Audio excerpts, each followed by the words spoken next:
¿Y por qué me odia tanto una persona narcisista? ¿Por qué me odia tanto el narcisista o la narcisista? Si yo, lejos de haberle hecho nada, siempre le he brindado amor, tiempo, cariño, gratitud, los mejores de mis sentimientos, de mis emociones, de mis intenciones, ¿verdad? El narcisista o la narcisista tienen un mecanismo compensatorio para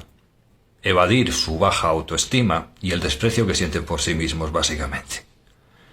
Y solamente aquellas personas que se desprecian profundamente pueden proyectar desprecio a los demás.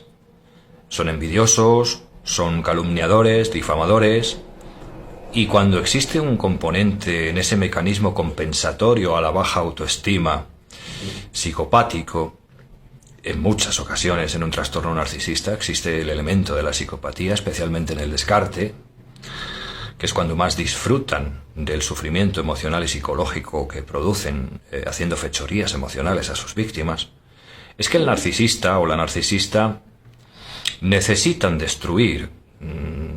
no solamente simbólicamente en su cabeza, sino también, si pudiesen, hasta literalmente a sus víctimas. Emergen en ellos una maldad digna de aquellas personas que, como digo, no se quieren a sí mismas y envidian profundamente a aquellas personas que tienen buenos sentimientos, que tienen bondad, genuinidad y buenos valores humanos, que es lo que ellos en modo alguno pueden experimentar más allá de su maldad. Entonces, fundamentalmente, el narcisista o la narcisista te odian por el simple hecho de que existes y para ellos eres poco más que una amenaza. Una amenaza que los desenmascara y les hace daño cuando, por ejemplo, pone límites emocionales y psicológicos, cuando dice, pues mira, yo no estoy dispuesto a seguir aguantando tus fechorías, pues mira, esto no me parece correcto, pues no estoy de acuerdo en esto, hasta en la más pequeña opinión somos una amenaza para el narcisista o la narcisista, que siempre se ve amenazado en su grandiosidad fantasiosa por personas que son realistas, que tienen sentido común y que les ponen sobre todo límites emocionales y psicológicos. De hecho, no en pocas ocasiones, un narcisista se cree víctima de su propia víctima. Se cree que su víctima es la narcisista, la manipuladora, la maltratadora psicológica y emocional, y la que le hace la vida imposible. Como veis, es un trastorno de la personalidad donde la realidad está distorsionada, cognitivamente, emocionalmente y psicológicamente, bastante grave en algunos casos. Siendo que el narcisista se niega a mirar dentro de sí mismo en ese hoyo tan profundo que tiene, con una profunda herida, fundamentalmente de traición, de rechazo, de abandono, todas solapadas, y que le resulta sumamente difícil mirar dentro de sí mismo, de sí misma, y afrontar, ya no digo en una terapia dialéctico-conductual, que en este caso sería lo más recomendable, sino el simple hecho de admitir que están equivocados, porque para ellos el hecho de estar equivocados es una afrenta a su grandiosidad. Es una coraza, es un armazón narcisista que se construyen encima de un yo destrozado, con muy bajísima autoestima, y que necesitan sobrecompensar para poder ir por el mundo, fundamentalmente dañando a las demás personas, porque de ese modo alimentan su grandiosidad. En este sentido tienen mucha relación con el sadismo de una personalidad psicopática que también alimenta su grandiosidad,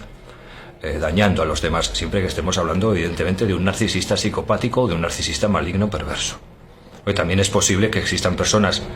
con un cuadro narcisista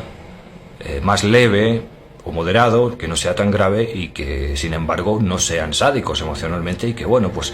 adolezcan de llamadas de atención, buscar continuamente el aplauso de los demás, la validación, ese suplemento narcisista más, digamos, instrumental, que no por ello son menos cansinos y pesados. Pero cuando hablamos de un narcisista con un componente psicopático o sádico emocionalmente, estamos hablando prácticamente de un psicópata integrado, que se alegra de hacer sufrir emocional y psicológicamente a sus víctimas, porque literalmente quieren destruirlas, cuando sobre todo se da el descarte. Entonces, fundamentalmente, por eso nos odia un narcisista, porque somos todo lo opuesto a él, a lo que no puede sentir, de una manera benigna,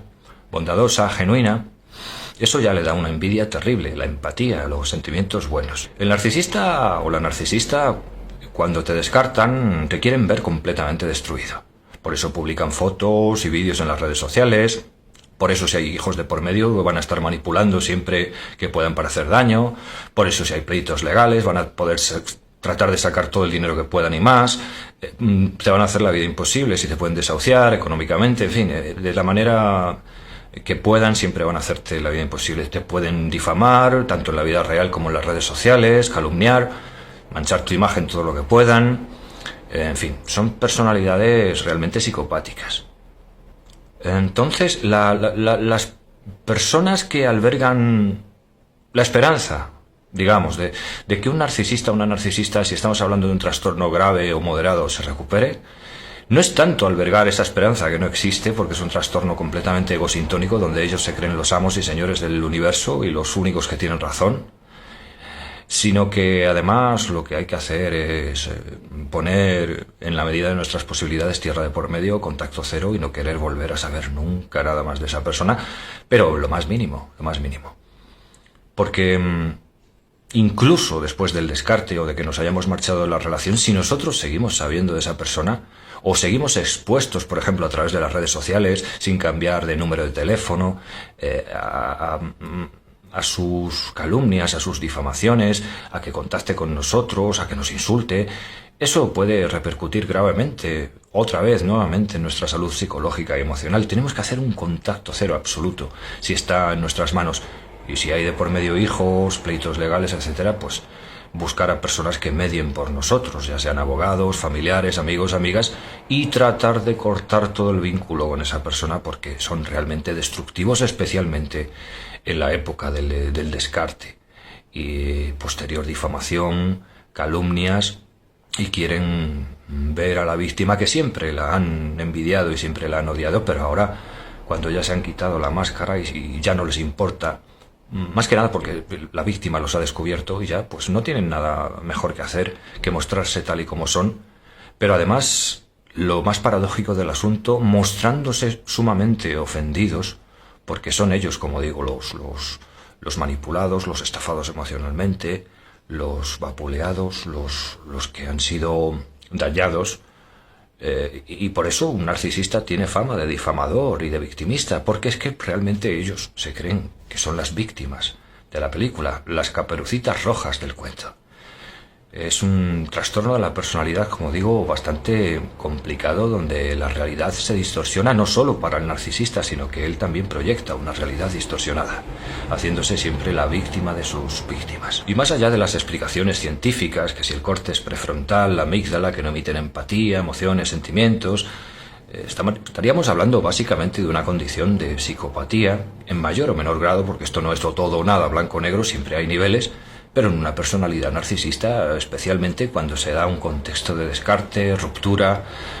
alejamiento, difamación, calumnias, ahí estamos hablando de una persona que quiere vernos absolutamente destruidos y no hace más porque sabe que tiene que atenerse a ciertas consecuencias legales. Pero si estuviese en las manos de muchas personalidades narcisistas, acabarían por todos los medios y en todos los sentidos con sus víctimas. Personalidades absolutamente tóxicas que tenemos que tener mientras más lejos mejor.